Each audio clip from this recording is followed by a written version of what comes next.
Hello students, welcome all of you. நாம் last வீடியோவில் 10th standard geography unit 7ல் அந்த லெசனில் ஃபஸ்ட்டு பார்ட்டு பார்த்தோம். உங்களுக்கு ஞாபகம் இருக்குங்களா? அதை உங்களுக்கு ஒன்ஸ் அகைன் ஞாபகப்படுத்திட்டு செகண்ட் பார்ட்டுக்கு போகலாம். ஓகே, ஃபஸ்ட் பார்ட்டில் நம்ம என்ன பார்த்தோம்? Human geography of Tamil Nadu, learning objectives, introduction, agriculture, அது எந்த லாங்குவேஜ்லேருந்து வந்தது, ஜியாகிரபிக்கல் டிட்டர்மினன்ட்ஸ் ஆஃப் அக்ரிகல்ச்சர் இல்லைங்களா, இதெல்லாம் பார்த்தோம் நாம். நெக்ஸ்ட்டு கிளைமேட்டு, சாயில், இரிகேஷன், அப்புறம் டிஸ்ட்ரிபியூஷன் ஆஃப் மேஜர் கிராப்ஸ் இன் தமிழ்நாடு, இதெல்லாம் பார்த்தோம் டீட்டெயிலாக. உங்களுக்கு ஞாபகம் இருக்குங்களா? அதனுடைய தொடர்ச்சியாக நம்ம என்ன பார்த்தோம்? சுகர் கேன், காட்டன், இதெல்லாம் பார்த்தோம். ஓகேங்களா? இப்போ இந்த வீடியோவில் நாம் எதை சார் பார்க்க போகிறோம் அப்படின்னு கேட்டிங்கனாக்கா, தமிழ்நாடு மேஜர் கிராப்ஸ், தமிழ்நாட்டுடைய முக்கிய பயிர்கள், அதை பற்றி பார்க்க போகிறோம். இதுக்கு உங்களுக்கு ஒரு மேப்பை உங்களுக்கு நான் காமிச்சாகணும். ஓகே, இது தமிழ்நாடு மேப். இதில் பாருங்கள், ஒவ்வொன்றுக்கும் ஒவ்வொரு சிம்பிள் கொடுத்துருக்குறாங்க. ஓகேங்களா? பேடினா எப்படி இருக்கும், sugar cane, ragi, cotton, oil seeds, pulses, millets, tea, coffee, rubber, ஒவ்வொன்றுக்கும் ஒவ்வொரு சிம்பிள் கொடுத்துருக்குறாங்க. ஆச்சுங்களா? இது எதுக்கு இங்கே கொடுத்துருக்குறாங்க அப்படின்னு கேட்டிங்கனாக்கா, மேப்பில் கொஸ்டின் எப்படி வரும்னு கேட்டிங்கனாப்பா, mark any one place on paddy growing area அல்லது சுகர் கேன் க்ரோயிங் ஏரியா அப்படி கேட்பாங்க. ஜென்ரலாக கேட்பாங்க. ஒரு பிளேஸோடைய நேம் கொடுக்காம ஏதாவது ஒரு Bedi growing area, sugar cane growing area, cotton growing area இப்படி கேட்பாங்க. இதுக்கு நீங்கள் என்ன பண்ணணும்? ஃபார் எக்ஸாம்பிள் உங்களுக்கு சொல்கிறேன் பாருங்களேன். இப்போ நல்லா ஜூம் போய் பார்ப்போம். இப்போ இதில் நீங்கள் என்ன பார்க்குறீங்க? இந்த மேப்பில் இந்த இடத்துல இந்த ஒரு சிம்பிளை பார்க்குறீங்க இல்லைங்களா? இது எதுக்கான சிம்பிள்? இது ரப்பர். ஆச்சுங்களா? அந்த ரப்பர் எங்கே போட்டிருக்காங்க பாருங்கள், கன்னியாகுமரி டிஸ்ட்ரிக்டில் போட்டிருக்காங்க. ஓகேங்களா? இந்த மாதிரி தான் நீங்கள் என்ன பண்ணணும். இப்போ உங்களுக்கு கொஸ்டின் கேட்குறான்னு வச்சிங்களேன், mark any one place rubber growing area அப்படின்னு கேட்டாங்கனாக்கா, நீங்கள் இந்த மாதிரி ஒரு சிம்பிளை போட்டு கீழே எழுதிருக்காங்க பார்த்தீங்களா, அந்த சிம்பிளை போட்டு ரப்பர்னு போட்டிருக்காங்க பார்த்தீங்களா, இந்த மாதிரி நீங்கள் விளக்கமாக எழுதணும். இந்த மாதிரி மென்ஷன் பண்ணி எழுதினா தான் உங்களுக்கு ஜியாகிரஃபி மேப்பில் மார்க்கு கிடைக்கும். ஓகேவா? நீங்கள் சாதாரணமாக அப்படியே அசால்ட்டாக எழுதிட்டு விட்டுறக்கூடாதுப்பா. இவங்க எப்படி இந்த சிம்பிள் மென்ஷன் பண்ணியிருக்காங்களோ அந்த மாதிரி நீங்கள் என்ன பண்ணணும், குறிப்பிட்டு அந்த ஒரு சின்னதாக ஒரு ட்ரா மாதிரி போட்டு அதுக்கு உண்டான மீனிங்கை நீங்கள் எழுதணும். Paddy growing area, paddy growing ஏரியானாக்கா நீங்கள் என்ன பண்ணணும், அந்த பேடி சிம்பிள் போட்டுருக்காங்க பாருங்கள், அந்த மாதிரி ஒரு சிம்பிள் அந்த இடத்துல போட்டு அதை வெளியில் கொண்டு வந்து பேடி க்ரோயிங் ஏரியா அப்படின்னு சொல்லி எழுதிங்கன்னா தான் உங்களுக்கு 1 மார்க் கிடைக்கும். ஓகேவா? ஜியாகிரஃபி மேப்புக்கு 8 மார்க் இருக்குது, அது உங்களுக்கே தெரியும். இந்த மாதிரி ஒரு கொஸ்டின் கண்டிப்பாக வருமா இல்லை, பேடி க்ரோயிங் ஏரியா அல்லது coffee, tea, rubber, oil seeds, ஏதாவது ஒரு இடம் ஒன்று கொடுத்து அதை கேட்பாங்க. நீங்கள் அதுக்கு ரெடியாக இருக்கணும். ஓகேவா? நெக்ஸ்ட்டு இப்போ நம்ம என்ன பண்ணுறோம், லெசனுக்குள்ளே போகிறோம். லெசனுடைய கண்டினியூட்டிக்கு போகிறோம். 10th ஜியாகிரஃபியில் 7th லெசனில் செகண்ட் பார்ட்டுக்கு இப்போ வந்திருக்கிறோம். ஓகேவா? வாங்க லெசனுக்குள்ளே போகலாம். இப்போ நாம் என்ன பண்ணுறோம், TANTEA, left side first பேரை பாருங்கள். TANTEA, Tamil Nadu tea plantation corporation limited அப்படின்னா என்னென்னு கேட்டிங்கனாக்கா, தமிழ்நாடு தேயிலை வளர்ப்பு கழகம் அப்படின்னு சொல்லி பேர். அது எதுக்குன்னு கேட்டால், biggest black tea producers in India, ஒரு மிக பிரம்மாண்டமான கருப்பு தேயிலை உற்பத்தியாளர்கள் அமைப்பு இது. இதனுடைய நில பரப்பளவு எவ்வளோன்னு கேட்டிங்கனாக்கா 4500 ஹெக்டேர் பரப்பளவில் இதை பயிர் செய்கிறாங்கன்னு சொல்லி பார்க்குறோம்ப்பா. நெக்ஸ்ட்டு பிளான்டேஷன் கிராப்ஸ் பார்க்குறோம். பிளான்டேஷன் கிராப்ஸ்னால் நான் உங்களுக்கு ஏற்கனவே சொல்லியிருக்கிறேன். அது என்னது? அது தோட்டப்பயிர்கள் இல்லைங்களா? இந்த தோட்டப்பயிர்களில் முக்கியமானது எதுங்க? டீ, காஃபி, கேஷ்யூ, முந்திரின்னு அர்த்தம், ரப்பர் அண்டு சின்கோனா. அது என்ன சார் சின்கோனா அப்படின்னு கேட்டிங்கனாக்கா, இந்த தைல மரத்தினுடைய ஒரு வகை அது. இதெல்லாம் major plantation crops of the state. சரி, Tamil Nadu ranks second in area and production of tea in India next to Assam. Tamil Nadu tea உற்பத்தியில் 2வது இடத்திலே இருக்கிறது. அப்போ முதலிடம் எதுங்க? அஸ்ஸாம். அப்போ நீங்கள் இப்போ மேப்பில் ஒரு கொஸ்டின் நீங்கள் தெரிஞ்சுக்கினீங்க இல்லைங்களா? Which is the tea growing area in India அப்படின்னு கேட்டாங்கனாக்கா நீங்கள் என்ன பண்ணலாம், அதுக்கு அஸ்ஸாம் போடலாம். ஆச்சுங்களா? Next tea plantations are found in the hills of the Nilgiris and Coimbatore. இது உங்களுக்கு ஏற்கனவே தெரியும். இது மலை வாசஸ்தலங்களில் பயிரிடக்கூடிய ஒரு பயிர் டீ காஃபிலாம். அதனால் நம்ம என்ன சொல்கிறோம், அதை நீலகிரிஸ், கோயம்புத்தூர் இந்த பகுதிகளில் டீ காஃபியை பயிரிடலாம். நீலகிரி டீ பிளான்டேஷனுக்கு ஒரு குறிப்பிடத்தக்க ஒரு முக்கியமான ஒரு ஊர் அப்படின்னு சொல்லி பார்க்குறோம். காஃபி எங்கெங்கே சார் விளையுது அப்படின்னு கேட்டிங்கனாக்கா, western ghats and eastern ghats, மேற்கு தொடர்ச்சி மலைகள், கிழக்கு தொடர்ச்சி மலைகள் பகுதியில் விளையுதுன்னு சொல்லி பார்க்குறோம். அது மட்டும் இல்லை, ஹில்லி ஸ்லோப்ஸ் ஆஃப் மலை சரிவுகள் எங்கெங்க? திண்டுக்கல், மதுரை, தேனி, சேலம் டிஸ்ட்ரிக்ஸில் விளையுது. ஏற்காடு, கொல்லி ஹில்ஸ்னால் கொல்லிமலைன்னு அர்த்தம். Kodaikanal are notable for coffee plantations. ஏன்னா இது உங்களுக்கே தெரியும், இதெல்லாம் வந்து மலைவாச ஸ்தலங்கள் இல்லைங்களா. இந்த பகுதிகளில் தான் இந்த டீ, காஃபி, ரப்பர்லாம் விளையும். தமிழ்நாடு பார்த்தீங்கன்னாக்கா காஃபியில் 2வது இடத்துல இருக்குது காஃபி உற்பத்தியில். அப்புறம் நீங்கள் கேட்கலாம் முதலிடம் எது? கர்நாடகா ஆச்சுங்களா. அப்போ டீன்னா முதலிடம் அஸ்ஸாம், காஃபின்னா முதலிடம் கர்நாடகா ஆச்சுங்களா. இப்போ நீங்கள் 2 மேப் கொஸ்டின் நீங்கள் தெரிஞ்சுக்கினீங்க. அதுக்கடுத்து ரப்பர் பிளான்டேஷன்ஸ் ஆர் சிக்னிஃபிகண்ட் இன் கன்னியாகுமரி. இப்போ உங்களுக்கு மேப்பில் காமிச்சு பாருங்கள். ரப்பர்னு சொன்னாலே நீங்கள் கண்ணை மூடி எந்த இடத்துல குறிக்கலாம்னு கேட்டிங்கன்னா கன்னியாகுமரியில் குறிக்கலாம் ஆச்சுங்களா. அதுக்கு அடுத்தது நெக்ஸ்ட்டு பெப்பர், மிளகு. அது எங்கே சார் விளையுது? Wet slopes on eastern and western Ghats of Tamil Nadu. மேற்கு தொடர்ச்சி, கிழக்கு தொடர்ச்சி மலைகள் பகுதியில் இது அதிகமாக விளையுதுன்னு சொல்லி பார்க்குறோம். நெக்ஸ்ட்டு கேஷ்யூனா முந்திரின்னு அர்த்தம். Is extensively cultivated in Cuddalore district. கடலூரில் ஜென்ரலாக கொடுத்தாங்க.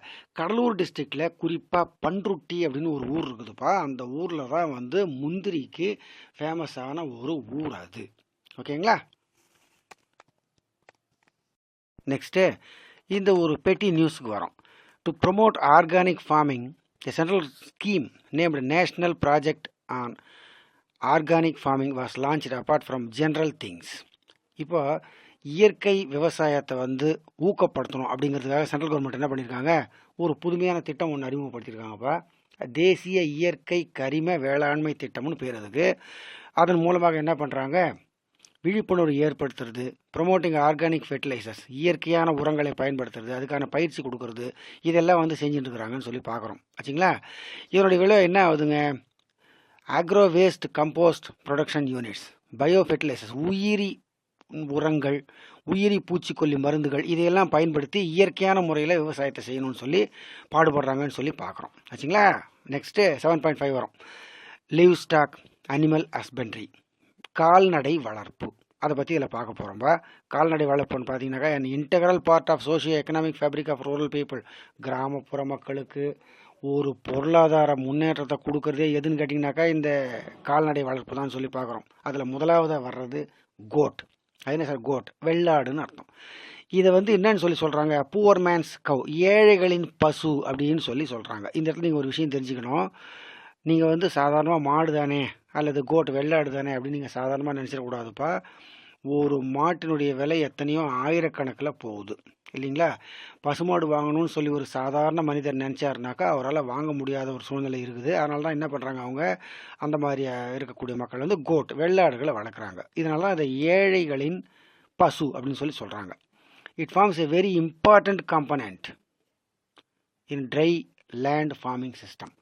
இது வந்து கால்நடை வளர்க்குறது வந்து பார்த்தீங்கன்னாக்கா இந்த காஞ்சி போன நிலத்தில் கூட இது வந்து ஓரளவுக்கு நம்மளால் வந்து முன்னுக்கு கொண்டு வர முடியும் ஆச்சுங்களா. சரி சார், இது வந்து நம்மளால் வந்து வளர்க்க முடியலை, ஒரு சூழ்நிலை பசு அல்லது எருமையை வளர்க்க முடியல, அந்த மாதிரியான ஒரு சூழ்நிலை இருக்கும்போது நாம் என்ன பண்ணலாம், இந்த கோட் வெள்ளாடு இஸ் த பெஸ்ட் ஆல்டர்னேட்டிவ். இது ஒரு சிறந்த ஒரு மாற்று. வெள்ளாடு வளர்க்கலாம், தப்பில்லை.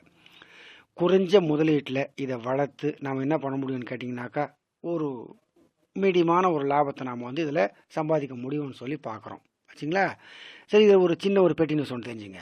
Tamil Nadu dairy development corporation limited, Tamil Nadu பால் வளர்ச்சி கழகம் அப்படிங்கிற ஒரு அமைப்பானது என்ன பண்ணிட்டாங்க, இப்போ Tamil Nadu cooperative milk producers federation limited அப்படின்னு சொல்லி பேரை மாற்றிட்டாங்க. இதுக்கு வந்து ஆவின் அப்படின்னு பேர். நீங்கள் கடையில் கூட பார்த்துருப்பீங்க, ஆவின் பால் பாக்கெட்லாம் நீங்கள் பார்த்துருப்பீங்க. நெக்ஸ்ட்டு ஷீப், கால்நடை வளர்ப்பில் நம்ம அடுத்து பார்க்க போகிறது ஷீப். ஷீப்னா என்ன சார்? செம்மறி ஆடுன்னு அர்த்தம். Is used for multiple purposes, ஒரு பல்வகையான பலன்களை தரக்கூடியது இந்த ஷீப்புன்னு சொல்லி பார்க்குறோம். என்னென்ன இருக்குது அதில்? ஊல், கம்பளி, மீட் இறைச்சி, மில்க் பால், ஸ்கின்னு தோல் அண்டு மேனுவல். அது என்ன சார் மேனுவல்? இந்த செம்மறி ஆடு போடக்கூடிய புழுக்கையினால் வந்து என்ன ஆகுதுன்னு கேட்டிங்கனாக்கா ஒரு இயற்கை உரமாக அது பயன்படுதுன்னு சொல்லி பார்க்குறோம் ஆச்சுங்களா.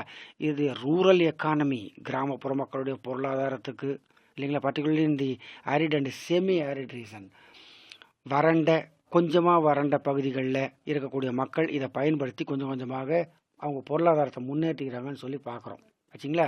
இதனுடைய ஸ்கின் வந்து இதனுடைய உல் அந்த ஷெப்பர்ட்ஸ், அதை ஆடு மேய்க்கிறவங்களுக்கு பலன் தருதுன்னு சொல்லி பார்க்குறோம்ப்பா.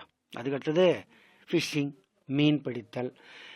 மீன் பிடித்தல் தமிழ்நாட்டில் ரொம்ப அருமையாக நடக்குது. ஏன்னு கேட்டிங்கனாக்கா, Tamil Nadu is a coastal state. உங்களுக்கே தெரியும், தமிழ்நாட்டில் இந்த பக்கம் பார்த்தீங்கன்னா பே ஆஃப் பெங்கால், அப்படி கீழே பார்த்தீங்கன்னா இந்தியன் ஓஷன் இல்லைங்களா. இந்த பக்கம் எல்லா பக்கமும் கடலாக இருக்கிறதுனால fishing is one of the major occupations in the state.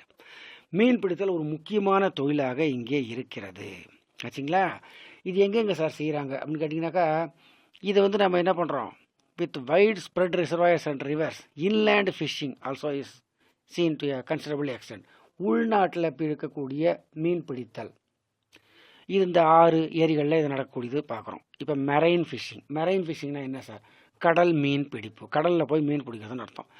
இப்போ கான்டினென்டல் ஷெல்ஃப்ஸ் கண்டத்திட்டு தமிழ்நாட்டில் எவ்வளோ இருக்குது அப்படின்னு சொல்லி கேட்டிங்கனாக்கா, ஏறக்குறைய 41,412 41,412 ஸ்கொயர் கிலோமீட்டர் கண்டத்திட்டு இங்கே தமிழ்நாட்டில் இருக்குது.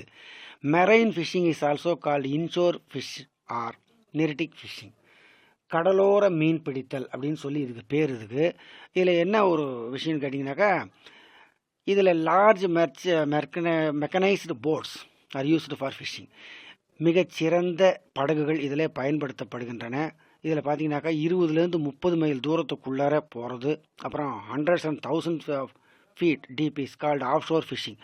இந்த கடல் ஆழ்கடல் மீன் பிடிப்புன்னு சொல்லி சொல்கிறோம் இல்லைங்களா.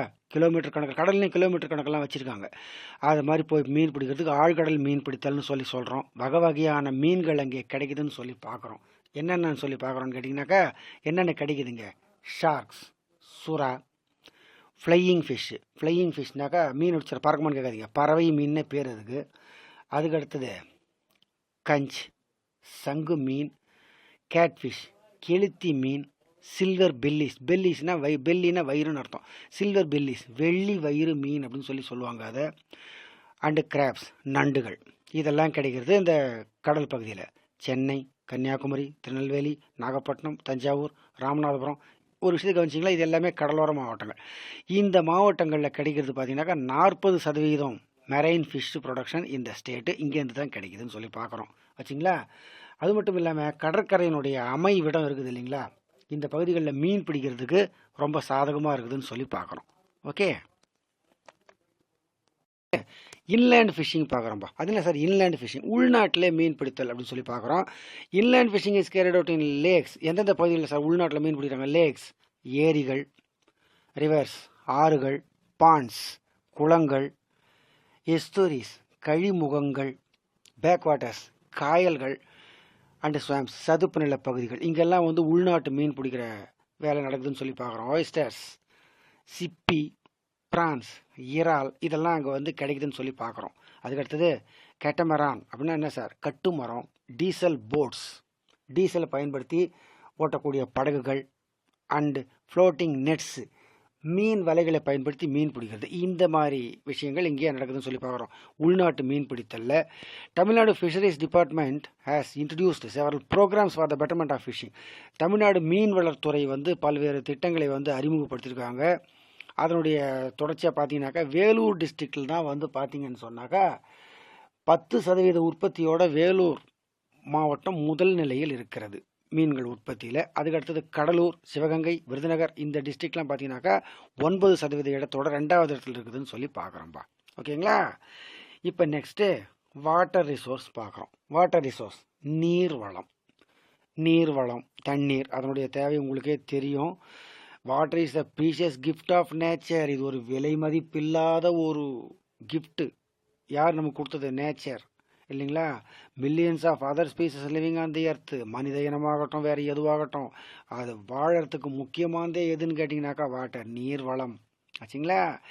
Tamil Nadu constitutes 4% of India's land area. Tamil Nadu பார்த்தீங்கன்னாக்கா இந்திய பரப்பளவில் 4% இடம். Inhabited by 6% of India's population. இந்திய மக்கள் தொகையில் 6% தமிழ்நாட்டுக்காரங்க. சரி, ஓகே. ஆனால் only 2.5% of India's water resources. தமிழ்நாட்டில் இருக்கிறதுல பார்த்தீங்கன்னாக்கா 2.5% தான் இங்கே நீர் வளம் இருக்குது அப்படின்னு சொல்லி பார்க்குறோம். மொத்த நீர் பரப்பு எவ்வளோன்னு பார்த்தீங்கன்னாக்கா 95% ஆஃப் த சர்ஃபேஸ் வாட்டர், பூமியினுடைய மேல் பகுதியில் காணப்படக்கூடிய நீர். 80% ஆஃப் த கிரவுண்ட் வாட்டர், 80% நிலத்தடி நீர். நம்ம என்ன பண்ணியிருக்கிறோம், இதை ஏற்கனவே இப்போ பயன்பாட்டில் நம்ம வந்து வச்சுன்னு யூஸ் பண்ணி கொண்டு இருக்கிறோம். ஆச்சுங்களா? சரி, இந்த நீர்நிலைகளை வந்து நம்ம எப்படிலாம் விதவிதமாக பார்க்கலாம் அப்படின்னு கேட்டிங்கனாக்கா, சர்ஃபேஸ் வாட்டர் ரிசோர்சஸ், பூமியினுடைய மேல் பகுதியில் காணப்படக்கூடிய நீர்வள ஆதாரங்கள். அது ரிவர் பேசின், ஃபஸ்ட்டு ஆறுகள் எவ்வளோ இருக்குது, நம்பர்ஸ் 17. ரிசர்வாயர்ஸ், நீர் தேக்கங்கள் எத்தனை, 81 81 இருக்குது. டேங்க்ஸ், ஏரிகள் எத்தனை இருக்குது, 41 127 41,127 இருக்குது. டியூப்வெல்ஸ், அது என்ன சார் டியூப்வெல்ஸ், ஆழ்துளை கிணறுகள் எவ்வளோ இருக்குது, 4,98,644 இருக்குது. ஓப்பன் வெல்ஸ், திறந்த வெளி கிணறுகள் எவ்வளோ இருக்குது, 15,06,919. டோட்டல் மில்லியன் கியூபிக் மீட்டர்ஸ், அது என்ன சார் மில்லியன் கியூபிக் மீட்டர்ஸ்ன்னு கேட்டிங்கனாக்கா மொத்த கன அடி தண்ணீர் எவ்வளோ இருக்குது அப்படின்னு சொல்லி கேட்டிங்கனாக்கா 20,46,788 MCM, மில்லியன் கியூபிக் மீட்டர்ஸ் நீர் அளவு இருக்குதுன்னு சொல்லி பார்க்குறோம். ஓகேங்களா? நெக்ஸ்ட்டு இதில் என்ன பார்க்க போகிறோம், மல்டி பர்பஸ் ரிவர் வேலி ப்ராஜெக்ட்ஸ். அது என்ன சார் மல்டி பர்பஸ் ரிவர் வேலி ப்ராஜெக்ட்ஸ், பல நோக்கு ஆற்று பள்ளத்தாக்கு திட்டங்கள். அது என்னென்ன சார் அது அப்படின்னு கேட்டிங்கனாக்கா, இப்போது ஒரு டேம் கட்டுறோன்னு வச்சிங்களேன், அது வந்து நம்ம எதுக்கு யூஸ் பண்ணுறோம், வேணும்னே தண்ணியை தேக்கி வச்சு விவசாயத்துக்கு மட்டும்தானா, இல்லை, they are used for many other purposes as well. விவசாயத்துக்கு மட்டும் இல்லை, நீர் மின்சாரம் எடுக்கிறதுக்கும் நாம் வந்து இந்த அணைக்கட்டுகளை பயன்படுத்திக்கிறோம்னு சொல்லி பார்க்குறோம். சரிங்க, ஏதாவது அணைக்கட்டுகள் அந்த மாதிரி இருக்குதா, அணைகள் இருக்குதா தமிழ்நாட்டில் அப்படின்னு பார்த்தீங்கன்னாக்கா, ஃபஸ்ட்டு எதை கொடுத்துருக்காங்க பாருங்கப்பா, உங்களுக்கு வந்து எதை கொடுத்துருக்காங்க, Mettur dam. Mettur dam was constructed in கார்க். அது வந்து அந்த மலை இடுக்கு பகுதியில் கட்டப்பட்டிருக்கிறது. காவேரி வந்து இங்கே தமிழ்நாட்டுக்குள்ளே என்ட்ரு ஆகிற இடத்துல மலை இடுக்கு பகுதியில் கட்டப்பட்டிருக்கிறது. It is one of the oldest dam in India, not only Tamil Nadu, இந்தியாவிலே ஒரு பழமையான ஒரு டேம் எதுன்னு கேட்டிங்கன்னா மேட்டூர் டேம் தான். சேலம், ஈரோடு, கரூர், திருச்சிராப்பள்ளி, தஞ்சாவூர், திருவாரூர், நாகப்பட்டினம் டிஸ்ட்ரிக்ட்ஸ், இந்த மாவட்டங்களுக்கு நீர்ப்பாசன வசதியை கொடுக்கறதே மேட்டூர் டேம் தான் சொல்லி பார்க்குறோம். ஆச்சுங்களா? இந்த மேட்டூர் டேமை இப்படி பாருங்கள், ஜூம் பண்ணி பார்த்தீங்கன்னாக்கா நல்லாயிருக்கும். இதுதான் மேட்டூர் டேம். பிரிட்டிஷ்காரங்காலத்துக்கும் முற்பட்டது இல்லைங்களா, ரொம்ப பழைய காலத்து டேம் இது. இது நிறைய டிஸ்ட்ரிக்ட்டுக்கு நீர்வள ஆதாரத்தை கொடுக்குறதே இந்த டேம் தான் சொல்லி பார்க்குறோம். ஓகேங்களா? Next Bhavani Sagar dam. Bhavani Sagar dam அது எங்கே சார் இருக்குது அப்படின்னு கேட்டிங்கனாக்கா, located 80 kilometre away from Coimbatore, இந்த டிஸ்ட்ரிக்ட் ஆஃப் ஈரோடு. ஈரோடு மாவட்டத்தில் கோயம்புத்தூர்லேருந்து 80 கிலோமீட்டர் தூரத்தில் அமைக்கப்பட்டிருக்கிறது. எந்த ஆற்றுக்கு குறுக்க சார் இது கட்டியிருக்காங்க, பவானி ஆறு இல்லைங்களா. The dam is one of the biggest earthen dams in the country. இந்த அணை தான் நாட்டினுடைய மண் கல் கலவையால் கட்டப்பட்ட ஒரு மிகப்பெரிய டேம்னு சொல்லி பார்க்குறோம். ரொம்ப பழைய காலத்து டேம் தான் பவானி சாகர் டேம் கூட. ஓகேங்களா? Next Amaravathi dam பார்க்குறோம்பா.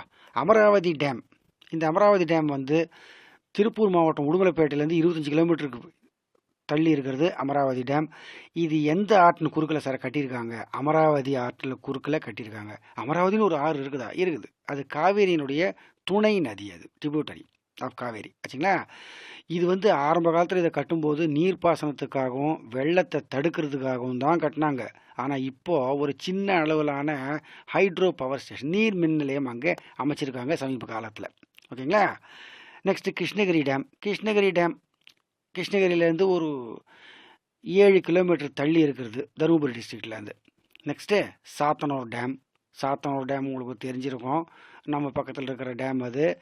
இது வந்து எந்த ஆற்றினுடைய குறுக்கில் கட்டியிருக்காங்கன்னு கேட்டிங்கன்னா தென்பெண்ணை ஆற்றினுடைய குறுக்கில் கட்டியிருக்கிறார்கள் இல்லைங்களா. அது செங்கம் தாலுக்கா பக்கம் வருது இது. அதுக்கு அடுத்தது இந்த சாத்தனூர் டேமில் வந்து நீங்கள் முக்கியமாக தெரிஞ்சுக்க வேண்டியது என்னன்னு சொல்லி கேட்டிங்கனாக்கா,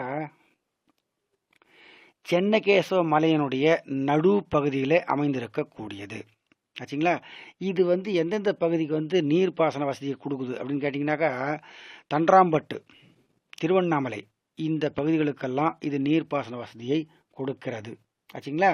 அது மட்டும் இல்லைப்பா, இந்த ஆற்றுல பார்த்தீங்கன்னாக்கா இந்த டேமில் there is also a large crocodile farm and a fish grotto, மிகப்பெரிய முதலை பண்ணை, அப்புறம் வண்ண மீன் பண்ணை இங்கே அமைந்திருக்கிறது. ஆச்சுங்களா? இது நீங்கள் தெரிஞ்சுக்க வேண்டிய ஒரு விஷயம். பார்க்ஸ் ஆர் மெயின்டைன்ட் இன்சைட் இந்த டேம். பூங்காக்கள் இங்கே வந்து மெயின்டைன் பண்ணப்படுகிறது. அந்த gardens are used by the film industry. திரைப்பட படப்பிடிப்புக்கு சினிமா ஷூட்டிங் எடுக்கிறதுக்கு கூட இதை வந்து நம்ம என்ன பண்ணுறாங்க அவங்க பயன்படுத்திக்கிறாங்க இந்த சாத்தனூர் டேமில். ஆச்சுங்களா? இப்போ நம்ம என்ன பண்ணுறோம் இந்த வீடியோவில் இந்த டேம்களை பற்றி விளக்கமாக பார்த்துருவோம். ஓகேங்களா? நெக்ஸ்ட் நம்ம பார்க்க போகிறது முல்லை பெரியாறு டேம். முல்லை பெரியாறு அணை இது எப்போ சார் கட்டப்பட்டது?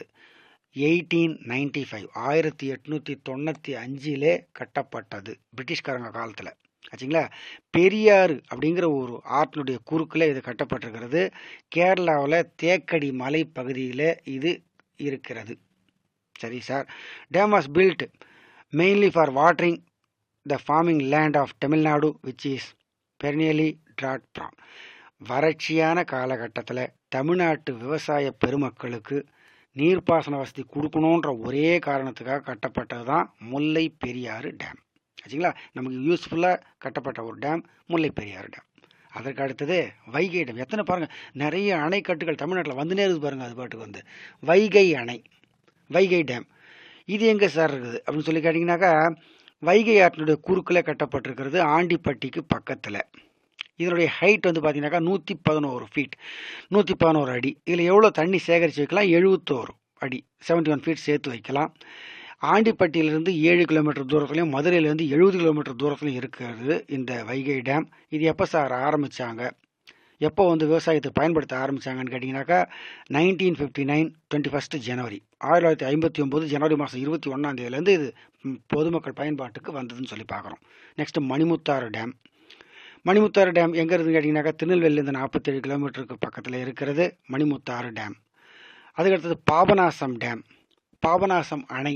அது எங்கே சார் இருக்குது அப்படின்னு கேட்டிங்கனாக்கா, பாபநாசம் டேம் திருநெல்வேலியிலிருந்து 49 கிலோமீட்டர் தூரத்தில் அமைக்கப்பட்டிருக்கிறது பாபநாசம் டேம்.